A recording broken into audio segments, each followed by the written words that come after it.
You're listening to the Steven Tauriello Show, building a platform of liberty for people in search of truth with a dash of hope and a life worth living. The Steven Tauriello Show. And now, here's Steven.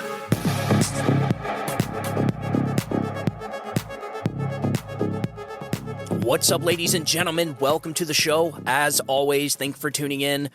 So, breaking news here. This just came out 1 minute ago as I was scrolling through the news. Here's an article from The Hill. The Maine shooting suspect has been found dead from self-inflicted gun wound. So, Robert Card, the suspected gunman in Wednesday's mass shooting in Lewiston, Maine, has been found dead from an apparent self-inflicted gunshot wound. The mass shooting, which occurred in two separate locations, a bowling alley and a restaurant, left at least 18 people dead and 13 injured. The incident led local and federal law enforcement on a multi-day statewide chase. Robert Card, 40, was found on Friday evening in the woods near Lisbon, a town about 8 miles from Lewiston, the Associated Press reported. He was found in an area near a recycling center from which he had recently been fired, with a self-inflicted gunshot wound to the head. The suspect was on the run for 2 days, prompting local law enforcement to enter the waterways near where he abandoned his vehicle and enforce a temporary shelter-in-place order for several counties in the area. More than 100 federal and local investigators had been searching for the suspect. Law enforcement officials sent an alert of an active shooter at Shemengi's Bar and Grill and at Spare Time Recreation about 4 miles away, which was the bowling alley. People in the bowling alley said the shooting began around 7 o'clock p.m. The shooting is the deadliest mass shooting in the United States this year and the deadliest since the shooting in Uvalde, Texas last year. Police confirmed the names of the 18 victims at a press conference Friday evening. So that's it. It's over. This was pretty crazy, and I'd imagine it was pretty hectic for the people up in the Northeast region because this guy was on the loose. He was extremely dangerous. He just got done slaughtering 18 people. I think he was armed, but they didn't know. Did he have a sidearm? Did he have another gun? This was a crazy situation, and what's even crazier is we actually talked about this yesterday on an episode I haven't released, and I guess I'm just going to go ahead and release it now. But we dove in pretty deep with this particular situation, talking about, how the left is going to use this as just the left is going to do their typical routine where they blame it on the assault rifle and not the mental health crisis that we're having in this country. And we actually talk about what I think is the main problem with these mass shootings and why we're seeing an increase in mass shootings. And I think you can contribute it to several factors, but mainly the mental health crisis and the lack of faith and religion in our society. And I've been saying this for years. The more religion is removed from our society, the worse things get. We are lacking in morality in our population. There's less and less people going to church.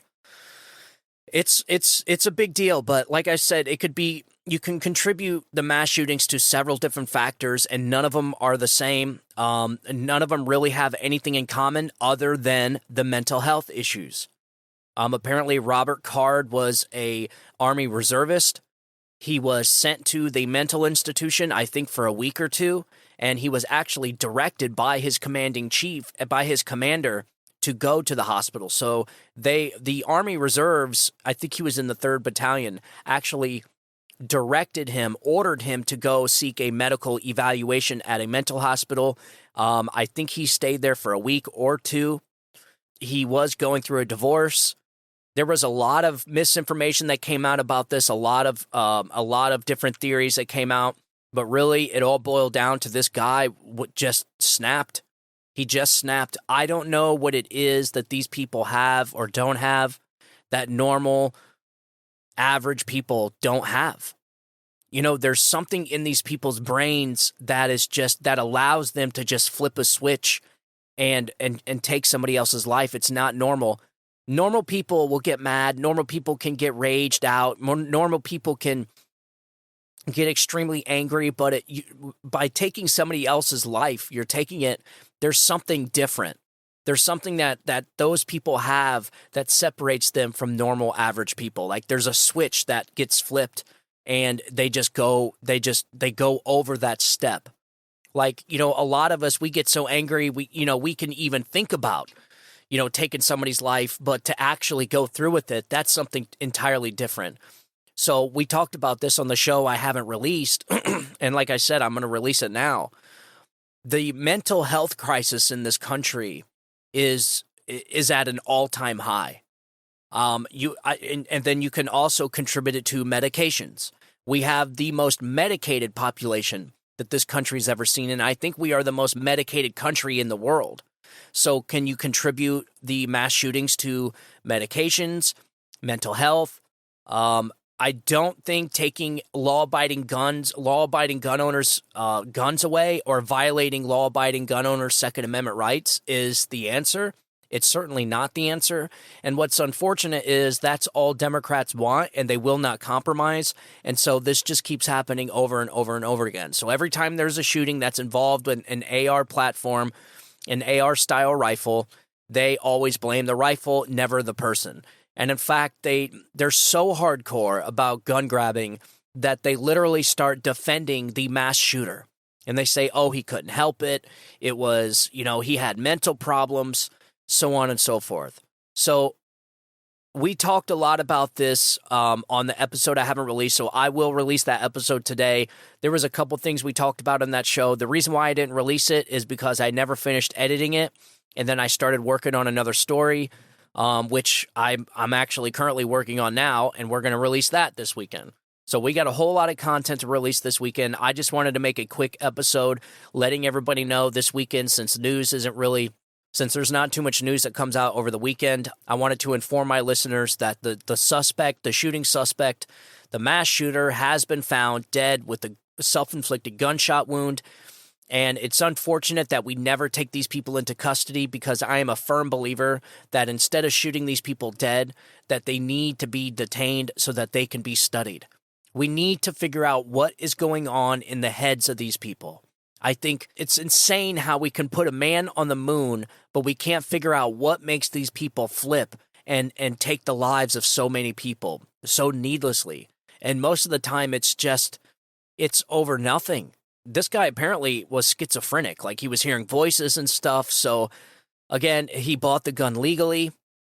There's so many different issues we need to hit on here, and I do just that on the episode I'm going to finish and release this weekend. Like I said, the major factors, in my opinion, are the mental health crisis, the massive increase in mental health crisis. Now, you might say, not only is there a mental health crisis, not only is there a drastic increase in mental health, but the mental hospitals have been closing down all across the country. Not only is mental issues on the rise in this country, but the hospitals that used to keep these people at bay are closing down all over the country. So you have more psychos than ever before. You have more people with mental health issues than ever before, with less and less hospitals taking these people in and treating them. And so what do you get? You get exactly what you got now. A bunch of raging psychos that get their hands on guns and kill a bunch of people. And so this is why I say I think it's better that we detain these people, study them, and then execute them. When we have found all the information we're going to find, then execute them, and then dissect their brain and do a physical autopsy on the brain. They actually found in Albert Einstein's brain a buildup of a certain type of protein that is not found in average people's brains. And they say that's what separated him from normal people. Albert Einstein was not a normal person. This guy was, the way he's seen the world was just insane. The way that he looked at everything. You're talking about the guy that created the theory of relativity. So you're talking about a guy that doesn't just, ride a bus and think about how pretty the clouds are and how nice of a day it is. You're talking about a guy that's riding the bus and actually comes up with the theory of relativity, space-time, as he's watching a clock. I guess it popped up in his head. And the way that, and how he was thinking, and how it came to his head was he was looking at a clock and he started to wonder that if the further away he gets, does the clock actually slow down? And this is the theory of relativity, which unfolded into probably one of the most used mathematical formulas to date. Albert Einstein was coming up with formulas that we still use today on a lot of things. Theory of relativity goes all the way from creating space-time, and how gravity can be affected by mass, E equals mc squared. It was the formula for black holes. It's crazy what he came up with. So like I said, Albert Einstein did not see the world the same as normal people. And when they dissected his brain, there was a buildup of this protein that most people didn't have. So they contribute that protein to why he's seen things so much differently. The whole theory of Albert Einstein not being able to tie his shoes was a myth. That was not true. He did actually know how to tie his shoes. But yes, I think it's vital that we detain these people and figure out what the hell is going on in these people's heads so that we can it's shocking to me, like I said, that we can land a man on the moon, but we can't figure out what is going on inside these people's heads. The problem is again, they always kill themselves or they're shot dead by police. Which, look, I'm not sitting here saying they don't deserve to die. They absolutely do. But at the same time, it's like I think it's more beneficial and advantageous for people for these lunatics to be alive so that they can be studied. Get all the information you can from them, study them, however long it takes, and then take them out back and execute them. It's simple as that. And I say you do it in public. I think if you made the death penalty laws more severe, like corporal punishment, I think you would see a lot less of this craziness happening. Maybe a little bit. I don't know. That's the thing. We just don't know. I mean, what makes these people so much different? Like, how can Jeffrey Dahmer seemingly appear to be a normal person, grew up in a normal family, had a normal childhood, and then grow up and be a mass serial killer that eats people? And then you have this guy here who, in a fit of rage that was hearing voices, go in and just shoot up a bowling alley in a bar and then just take his own life. Like, this is exactly what I'm talking about. There's so much to it. So much to the psychology. The brain is so complex with the synapses, what makes these people snap, and what are the contributing factors to all of them. One of the main things that all of these situations, all of these mass shooters have in common is mental health issues. Not all of them, most of them. So I think it's extremely important that we get these mental hospitals back in working order and start doing evaluations. Like, start getting these people in hospitals. These people should not be on the streets. I'm sorry, but if a guy sits there and threatens his fellow soldiers at training at his base, as a Army reservist, and he threatens the lives of his fellow soldiers, gets commanded to go to a hospital to get evaluated, that guy should not be walking the streets, but it's really hard to hold people against their will. So you start running into problems like, your unalienable rights. You can't keep people against their will if they haven't committed a crime. This is the problem that these mental hospitals were running into. You have the Baker Act. There's a lot of things they can do, but I think the limit is like a week or 2 weeks against their will. And then if after 1 or 2 weeks, if these people want to leave, they can leave. And that's the issue. But they certainly shouldn't be able to leave and then go buy a gun.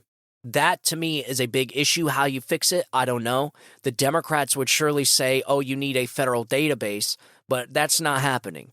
We're not making a list of every person that has a gun in America. That's never happening. And trust me, they will certainly try after this. These people are constantly trying to come after our guns, instead of actually doing things that would have real tangible effects on the problem, like, security officers in schools, single point entry, fortified schools. These things we could actually do right now, and it would help keep kids safe. But Democrats don't want to do it. They would rather, in all honesty, and this is the sick part, I think Democrats don't want to do it because they're afraid it's going to work. And if it works, then that would mean their entire existence when it comes to the Second Amendment would be for nothing. And so it's, we're running into problems like that. These are easy fixes that can be done, that we do have the money for, but we're not doing it because Democrats don't want to compromise on this issue. They want to violate people's Second Amendment rights, and that's it. It's either you give up your guns or they don't want to compromise on anything. And guess what? The pro-2A people, the pro-Second Amendment people, people like myself, and proud gun owners and proud patriots, they're not having it. You're not going to get their guns. They're not giving up their guns. And one of the biggest reasons is because you can't trust the Democrats. If we had a trustworthy government, if we had a government that was actually for the people, that actually cared for the people and cared for this country, then you would have a lot better chance of talking people into a federal buyback program. But to sit here and use the justice system as a tool to prosecute your political opponents and coming after Trump supporters and watching the FBI coming after parents and coming after churches and Catholic churches, like, that's not winning you any favors. Like, you are not building trust with the American people enough to where they would say, okay, yeah, we'll give you our guns just as long as you keep us safe. That's never happening. Not today, probably not ever. And that is exactly why taking people's guns away is never going to happen, because the government can't be trusted. The Democrats can't be trusted. This is why Republicans and conservatives and Second Amendment supporters don't even want to come to the table with Democrats, because they can't be trusted.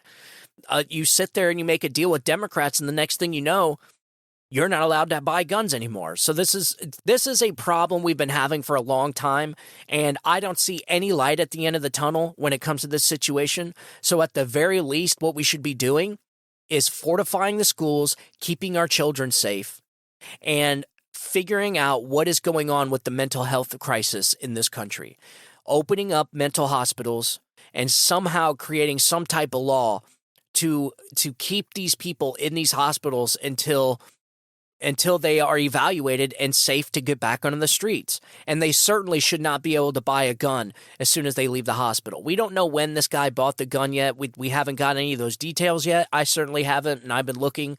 But it's the same old dance every single time this happens.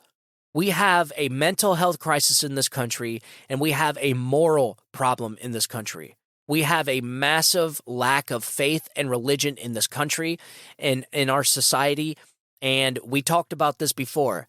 All major empires and civilizations in the past, every single time they abandoned their core founding principles and values, the civilization collapsed. This has been proven in study after study in almost every single major civilization, from the Mongols to the Chinese dynasty all the way up to the Roman Empire. Every single time the core fundamental foundational principles and values that which that empire was founded on is removed from its society, the civilization collapses. That is exactly why we must bring faith and religion back into our schools. I think the separation of church and state was probably one of the most damaging things to ever happen to this country. We need to put religion back in schools, even if you make it voluntary. Make it voluntary. Make it to where the teachers, make it to where the students have to sign a waiver, the parents have to sign a waiver. I'm telling you right now, if you were to introduce faith and religion back into our schools, our public schools, you will start to see things like this degrade. But the more religion is removed from society, the worse things get. That is point, period, and blank. This is a pattern that I've been watching for the last 10 years. And it's going to get worse, because believe it or not, having faith in a religion does a lot more morally, ethically. When you have fear of a higher power, there's so many things, and we could talk about this for hours, at why faith and religion is so important in a society. But I think those two major issues, those two or three things that we can do right now would have a massive impact in these mass shootings and just the mental health issues across the country, period. But again, will these things ever happen? No. They won't, because we have a political system, we have a government that's too busy trying to track down Trump supporters that were at the Capitol on January 6th. And we have politicians that are too busy trying to keep the donors happy that the American people are essentially fending for themselves. I was so relieved to see that Mike Johnson is such a deeply faithful man, because I think that makes a big difference, folks. It really does. And you're going to see exactly what I'm talking about here in the next few months. Now, are we going to be disappointed from some of the things Mike Johnson does? I believe so. The conservatives are not going to get everything they want because we're just not there yet. As a party, as a country, we're not there yet. But I assure you, Mike Johnson is 50 times better than Kevin McCarthy.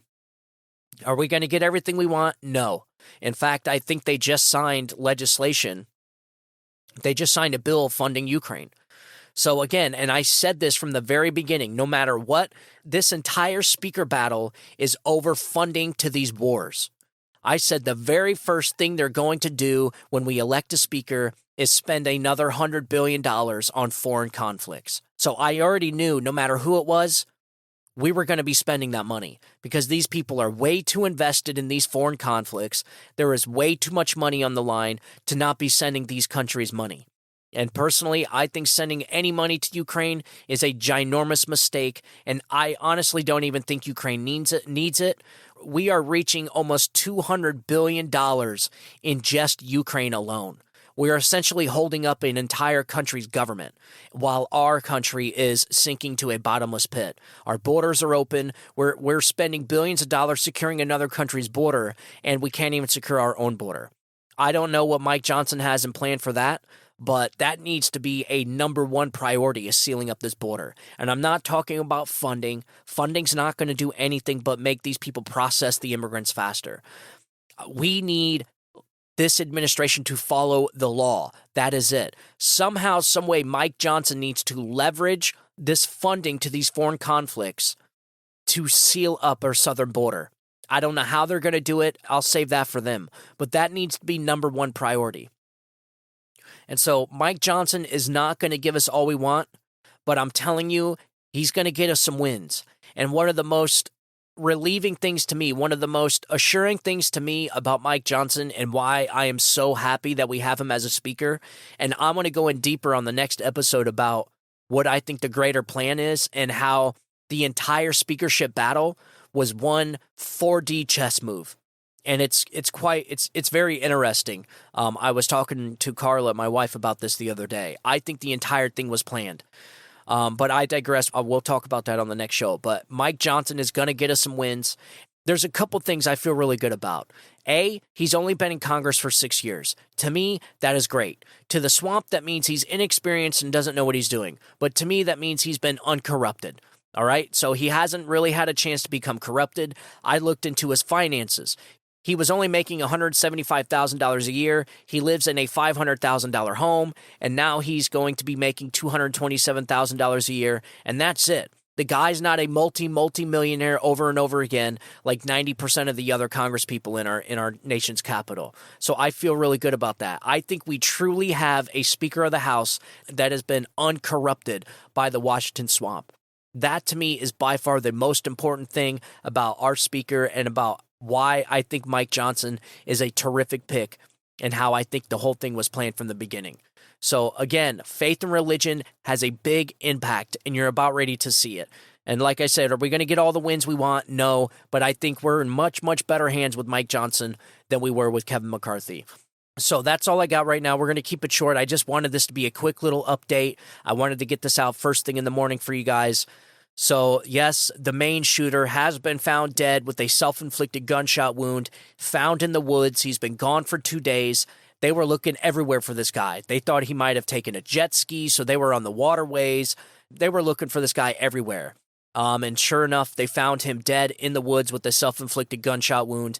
And all I have to say is the country has rid itself of evil today. I think this man was deeply troubled. I think he was you have to be one evil individual to take the lives of that many people like that, for needlessly just take innocent people's lives. And unfortunately, these people are at the wrong place at the wrong time. Very, very unlucky people. And this is why you got to treat every day as if it's your last day, man. I guarantee none of these people in this bar, none of these people at the bowling alley thought this was going to happen. No one ever thinks about this ever happening. So it is extremely sad, and I'm glad this guy's dead, but another part of me is unsatisfied because he was able to do it himself. And also, we were not able to get any information out of this guy for why he did it. We need to start getting information for why the shooters are doing this. Supposedly, they found a note at his home. They surrounded his home last night. He wasn't there, but he left a note. So we'll see what that's all about, I'm sure, in the next coming days. And I'm working on tomorrow's show that's going to be about the Democrats' anti-Semitism problem and how it has created a huge fissure in the Democrat Party. And it's about time that people notice just how racist the Democrat Party is. So we're going to be talking about that tomorrow. So I just want you guys to have a good day, have a great weekend, and I'll be talking to you guys here in a little bit. So God bless you, and God bless America. You guys have a good day. Bye-bye.